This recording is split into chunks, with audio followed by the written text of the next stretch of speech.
stretch is over. But what did you think of the main event tonight? We'll start there. Vadim Nemkov getting his belt back from or retaining his title against Phil Davis. I tell you, Phil is a tough guy. Nemkov is a beast. There's a reason why he's a champ. And my hat's off to Phil, though. It was a great scrap. Those guys really duked it out. And when I think about Phil, I mean, what a class act. He hit Nemkov with a hook in the fourth round, would have dropped most people. So it tells you a lot about Nemkov's, will to continue and his ability to sustain damage. So great fight. Corey Anderson was on a man on a mission against Dovletshon Yagshimuradov. What did you think of his performance in the co-main? Yeah, I mean, really, Yags is a tough guy. Comes out throwing bombs. And, Corey, seasoned veteran, took his time, did what he had to do. But really, for, the first round, I thought maybe it might swing the other way. So we had some great fights. The tournament fights were amazing tonight. And overall, we had a fantastic card. I think this is the best card out of the three that we've thrown so far.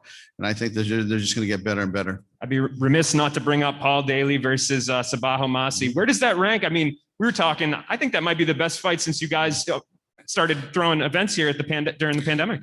Yeah, that's why I love Paul Daly. I mean, people, underestimate this guy sometimes, or like you said, just don't give him his respect. But the guy is a legend in the sport. I mean, my favorite fight of all time, honestly, is him fighting Nick Diaz in Strikeforce, I think 2012.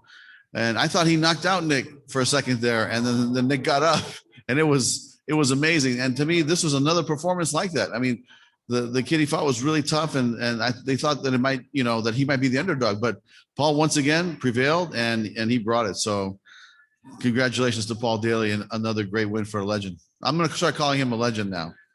And hearing those compliments, I mean, do you think that you guys will be able to carve out those catchweight fights that he's been talking about?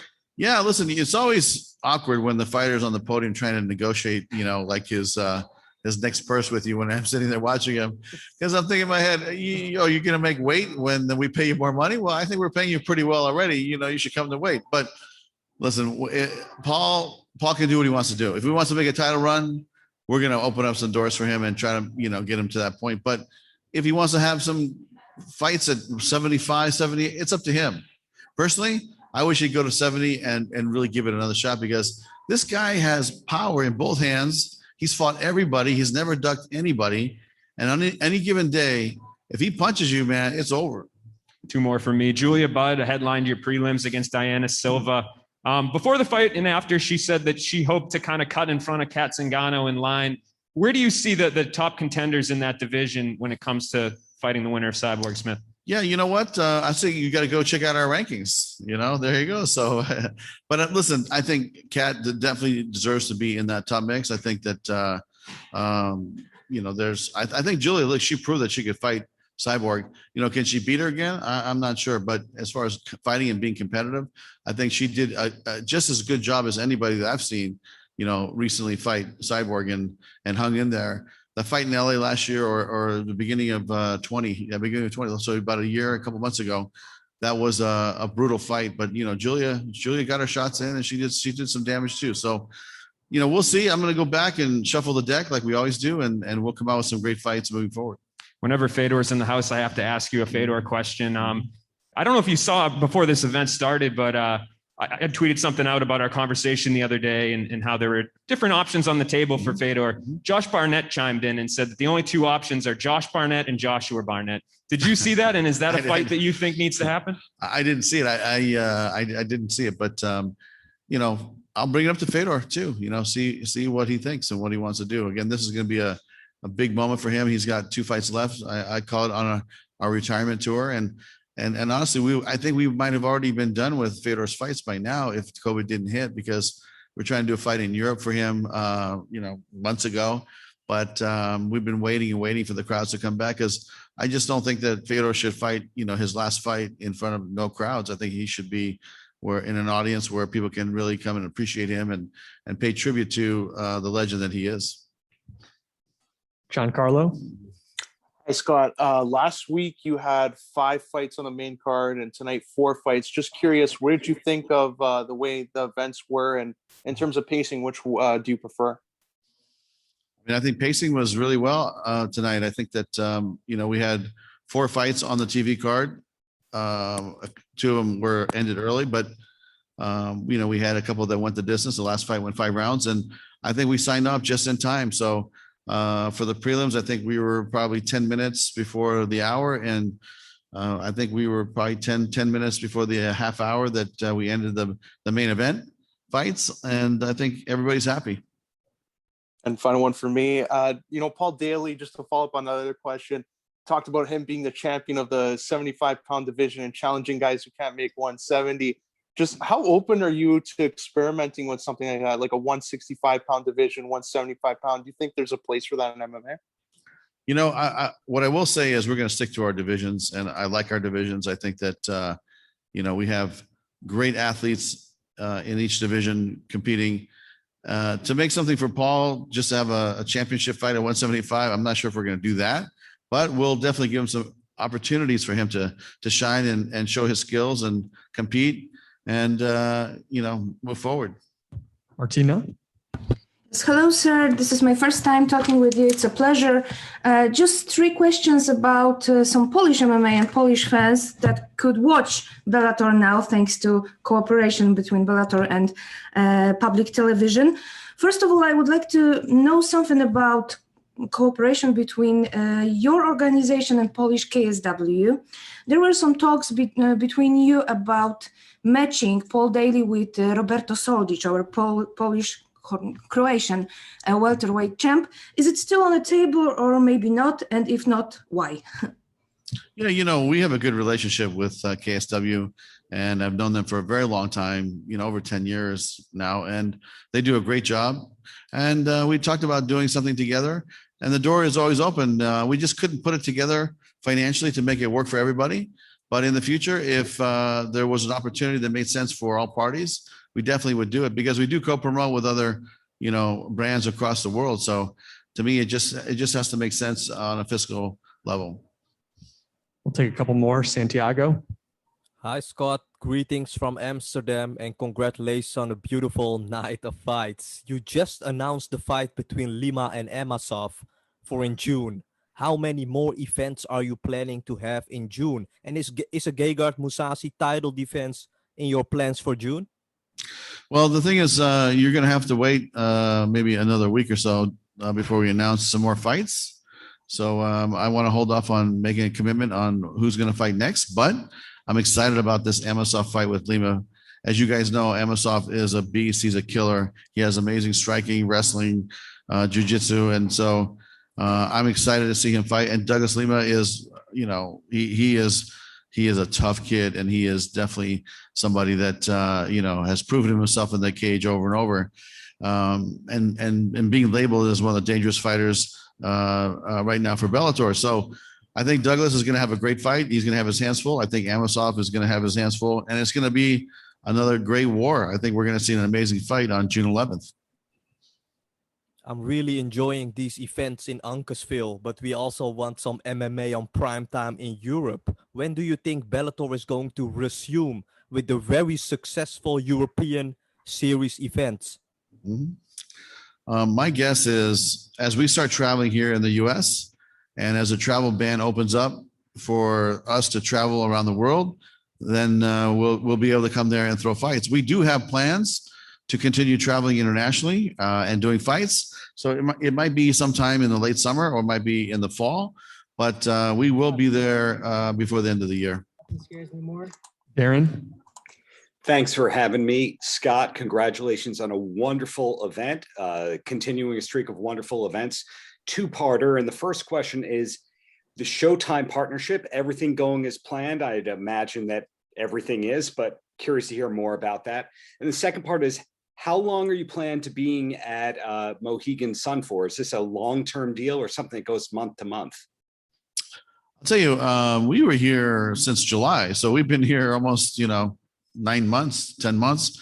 And we'll continue to be here, let's say through midsummer. And as things open up around the world and around the US, we're definitely going to get on the road and start promoting.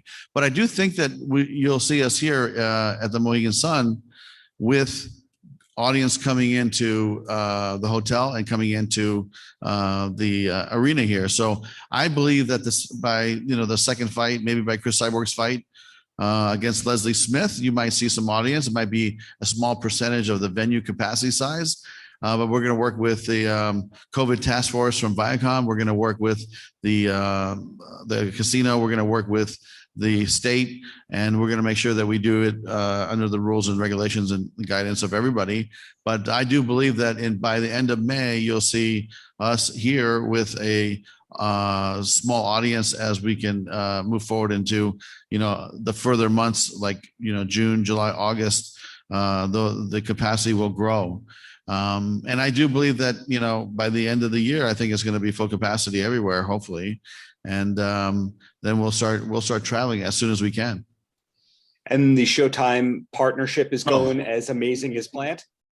Yeah, you know what? Again, what's great about this relationship is these are people I have already worked with in the past, and it's like a reunion. Just like 10 years later, it's just like a reunion, and the same producer is there, the same PR SVP is there. Steven was there when I had Strikeforce, and we had Gordon Hall and David Dinkins. I mean, it's a lot of the same crew. So it's like going back in time a little bit and having a reunion with everybody.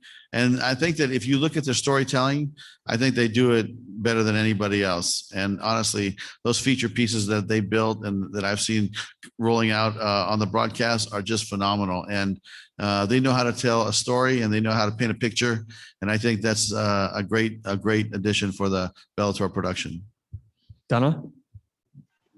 Scott, a quick yes or no one about the European series you were just talking about. I've read rumors online that it's finished. Is it yes or no? Is that done?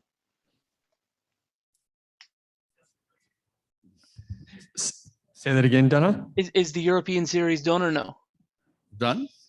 Finished. Oh, no. The European series is not done. You have to remember, even though things are opening up, we are not able to travel across the world as easily as we need to in order to resume our business there.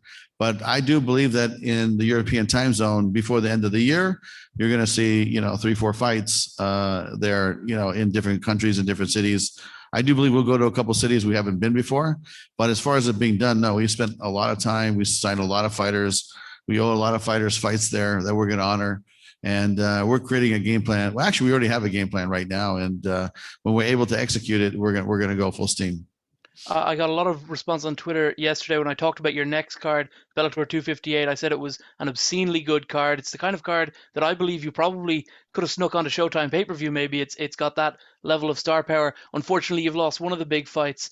James Gallagher, also Brian Moore is out with COVID, but James Gallagher was a big main card fight. Have you any comment on what exactly is the reasoning behind Gallagher's removal? What is the reason James was out? Yeah. James is out due to an injury. I love James Gallagher. I always really enjoy him watching. I enjoy watching him fight. Patrick Mix was going to be a big fight for him, and we were really looking forward to that. But if you look at the entire fight card, this card is stacked top to bottom and has some big star power. It's going to have some amazing fights. MVP versus Derek Anderson. I'm looking forward to that. Of course, you have the fight that everybody's looking forward to in the tournament, which is Rumble versus Romero. And then Juan Archuleta versus Pettis. That's going to be another crazy fight. So from top to bottom, undercard, TV fights, it's going to be just a massive fight card. And I think week after week, we've been delivering these amazing events. And that's the beauty of the Showtime relationship is that, look, you get 22 dates a year for MMA. You get 22 dates a year for boxing. It's the best value proposition in combat sports is the Showtime subscription. Last one, Jay. Thanks very much, Scott. And great event again tonight. The Grand Prix has been really, really good so far. We heard tonight that Julius Angelicus will be the alternate, or at least one of the alternates. So I'm just wondering if there will be others. And what was the deciding factor in picking Julius over someone like, say, Carl Albrechtsen, who also picked up a big win tonight? Yeah, you know what? We're talking to everybody. And to be honest, we're going to prepare a couple alternates. But I will say this, our goal is to keep this tournament intact because of just the star power that it has. And if we have to wait a month or two or, 6 weeks, we're going to wait for the competitors to get ready. So If we have an injury, we're going to be flexible. But things seem to be going along, in a good fashion. No one's gotten seriously hurt. Bader is good. I believe that Corey is good. Nemkov's a little banged up, but by the time he fights again, he'll be good. And then we'll see what happens on May 7th between, the Rumble fight versus Yoel Romero. So if they don't get any injuries in May, this fight could happen as early as July, the semifinals, or it could be August, depending on how everybody's feeling. And we're gonna knock this thing out before the end of the year. All right. Thanks, Scott. Thank you, guys.